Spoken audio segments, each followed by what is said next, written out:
A próxima pergunta. Cara, tu estudou história, tá falando que tá terminando o mestrado aí. E esse lance das religiões africanas, que assim, você é uma pessoa preta, que é cristã, né?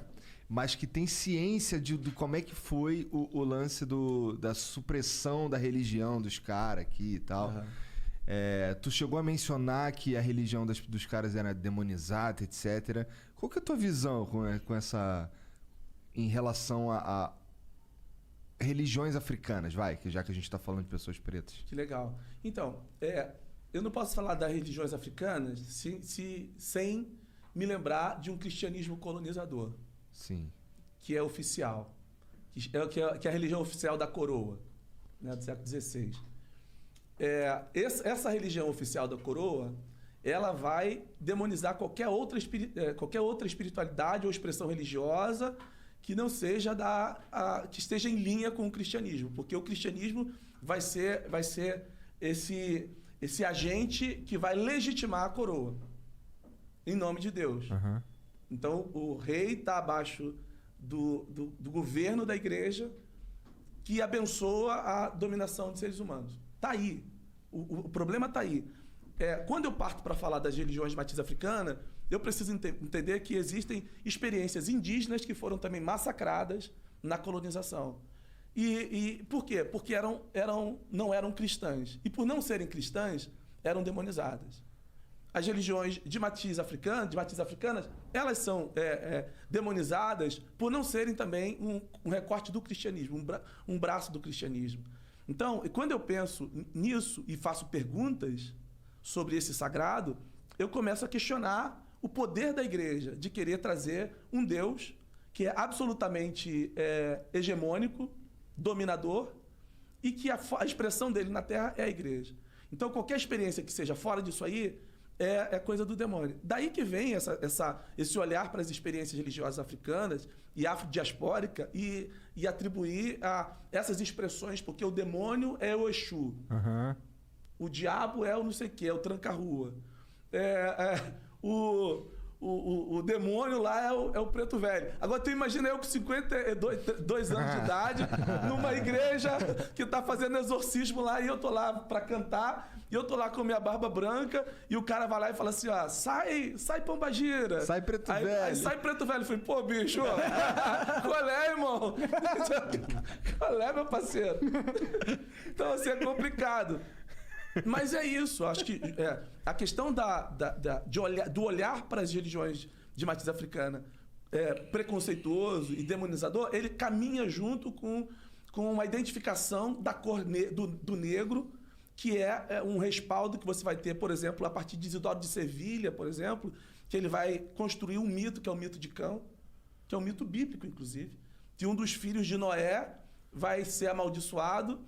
E o continente africano é tido como o continente onde esses filhos, esse descendente de Noé vão habitar. E a marca desses filhos está na cor da pele, está na geografia, que é o continente, está na genealogia, porque os filhos de Cão foram para a África, segundo essa tradição literária, judaico-cristã.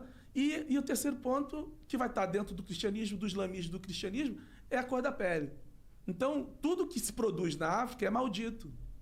As experiências cristãs da África, as experiências religiosas da África, são experiências malditas. Isso aí é o pano de fundo. Eu não posso falar sobre, por exemplo, quando eu vou pensar sobre o candomblé, quando eu vou pensar sobre as experiências, tanto africanas quanto afrodiaspóricas, eu não posso olhar para isso sem fazer uma leitura anterior a isso, que é construída há muitos séculos, que é sustentada, por exemplo, a partir do século VI, VII, por Isidoro de Sevilha, que vai ser o pano de fundo para a justificação do século XVI da escravidão africana. Então está tudo isso ali. Então qualquer expressão africana vai estar relacionada ao demônio, por uma igreja hegemônica.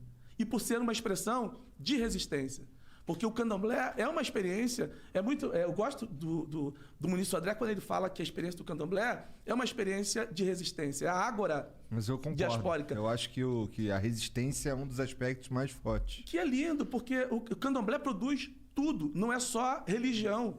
E ele sobreviveu a anos e a séculos de escravidão no Brasil, não só, não estou falando do candomblé, estou falando das experiências africanas. Porque tem outras experiências africanas anteriores ao candomblé no Brasil. Mas, enfim, vão ser experiências que vão resistir à coroa, que vão resistir aos colonizadores, que vão resistir ao cristianismo católico e, a partir da República, ao cristianismo laico também, que está sempre sendo oprimido, mas sempre resiste. Por quê? Porque não é uma resistência apenas da espiritualidade, é uma experiência da consciência, é uma resistência política, é uma experiência do seu lugar enquanto negros que foram escravizados. Então, esse olhar do movimento cristão para as religiões de matriz africana como um olhar demonizador, ele está muito chancelado por uma visão colonialista ainda. Uhum. Então, a despeito do que eu pense ou do que qualquer pessoa fala, é experiência de matriz africana. Então, vamos respeitar a experiência do outro, seja ela a expressão que tiver. Só que apesar de sermos um país laico, nós não suportamos, nós ainda olhamos, a sociedade ainda olha para um trabalho, para uma oferenda que é feita, por um rito do candomblé, por exemplo, mais diretamente, e vai dizer, isso é coisa do mal.